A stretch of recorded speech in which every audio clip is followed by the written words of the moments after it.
Hello everyone, welcome to our channel 2 Bits. Today we'll be starting with the array series, and the first question that we'll be doing on the series is known as 2 Sum.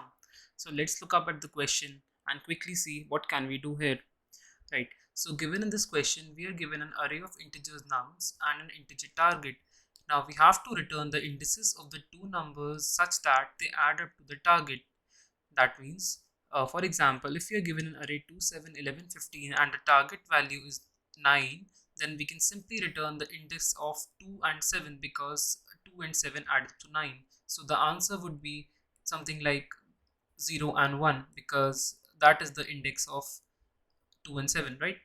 Yeah, so in another case we can see the target value is 6. So for 6 we can simply see that the target value that adds up to 6 is 2 and 4. So what we'll do is simply return 1 and 2 as the index. So this will be the answer. So now it is given that we may not use the same element twice. That means we cannot reuse a particular element for concluding the answer. Also, we have always a solution that exists for a given test case, right? So now, since you have understood this question, now let's look up at the most simplest brute force approach. Now we will try to look at the most simplest, most intuitive solution, that is the brute force solution, right? So consider an array 2, 7, 11, 15 and given target value is 17. So now let's try to think in the most simplest manner. So what we can do here is that we can take the current element as 2 and then scan for the remaining part, that is 17 minus 2, that is 15, in the rightmost half.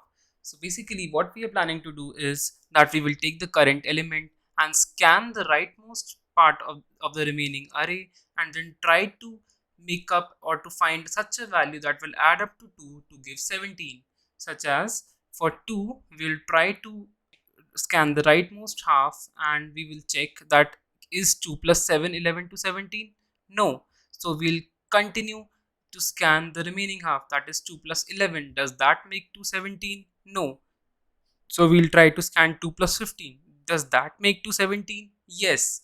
So we can simply return the index of 2 and 15, right? That because that makes equal to 17. So now let's try to look up at the pseudocode for this approach, right? So what we can do is we can place an ith pointer over here and then scan through the remaining array. So basically we are trying to scan I from the 0th position till n minus 1 position, where n is the size of this array, right? And for every ith, that is the current element, we will try to scan in the remaining right half, that as we discussed. For that we will take another j pointer that we will start from here and then continue till the end of this array, right? So we will start this j pointer from I plus 1. So we'll take this j pointer, start from I plus 1 and then go on to n minus 1. And when simply we can check the condition that whenever this this arr of I plus arr of j, when that equals to the target, we can simply return the value of I and j, because that will be our index. Let's try to discuss the time complexity for this. So now as we can see that we have used two loops, one for pointing to the current element and the other for scanning through the remaining half. So we can see that we are actually traversing order of n in this loop and n minus 1 in this loop, right? So basically we can say that the total complexity would be n into n minus 1, that is n square, order of n square, for this brute force approach. We are not taking any sort of any auxiliary space, so the space complexity would be constant, that is order of 1, right? Now let's try to discuss and think more optimally, so that we can reduce this time complexity from order of n squared to some less value. Let's look up at the optimized approach.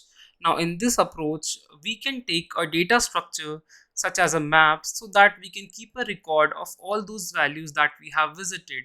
Once we have visited a particular value, we can put that value into the map along with its index. Let's try to do this. So we will again take the current value as 2 because that will be the starting point, right? So we will take the current value as 2 and we will check. We will initialize something, a variable that is like difference. Now this variable difference would store the difference of the target minus the current element, right? That is 17 minus 2.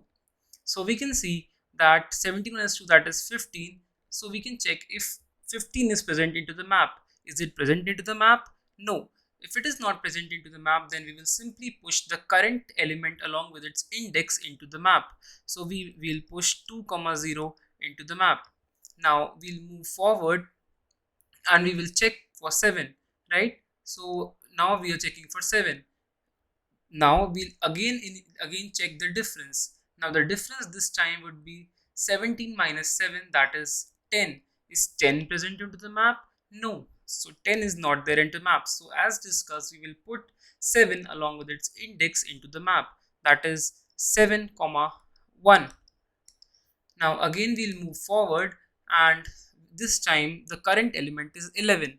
So 17 minus 11 gives us 6. Is 6 present into the map? No. So we'll again put up the current element, that is 11, along with its index, that is 11, 2.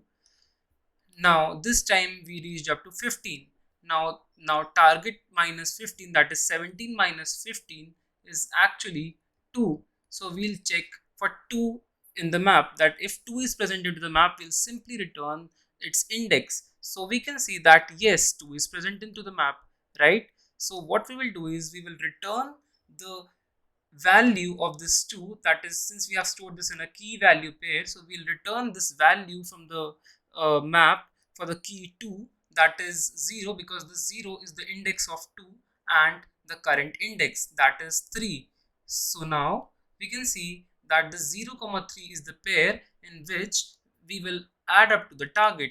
Also we can verify this, as 0 is 2 and 3 is 15, so 2 plus 15 is 17.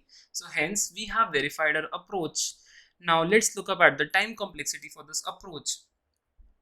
Now since we have only traversed this array once, so we have used order of n time.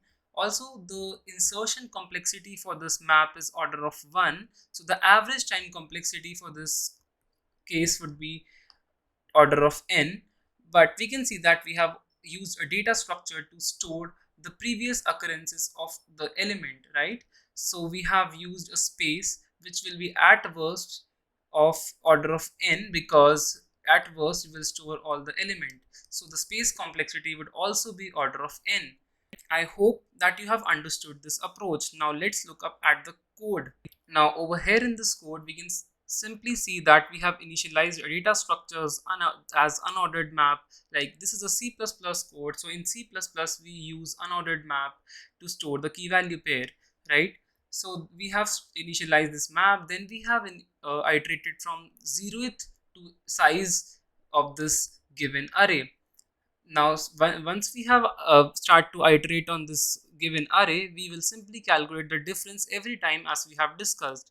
Now the difference is equals to target minus nums of I, where nums of I is the current element. So we have stored this in the difference, and every time, as discussed, we will try to find this difference if it is present into the map. If it is present into the map, then we will simply return the index of from that value that is present in the map. Otherwise we will insert the current element along with its index into the map. So that's what we have done here. We have done map.find. Now find operation is a map operation in which we find for a particular key, right? So the key here is the diff, right? So we check if diff is present into the map. If it is present into the map, we'll simply return the index. Otherwise we'll push in the current element along with its index. So I hope you understood this approach, and I hope that you like this video. If you have any doubts, please put it into the comment section. If you want us to make more such videos, put your request into the comment section. You can also join our Telegram channel and ask us doubt or request us more great content. Thank you so much for watching this video. I hope that you like this video.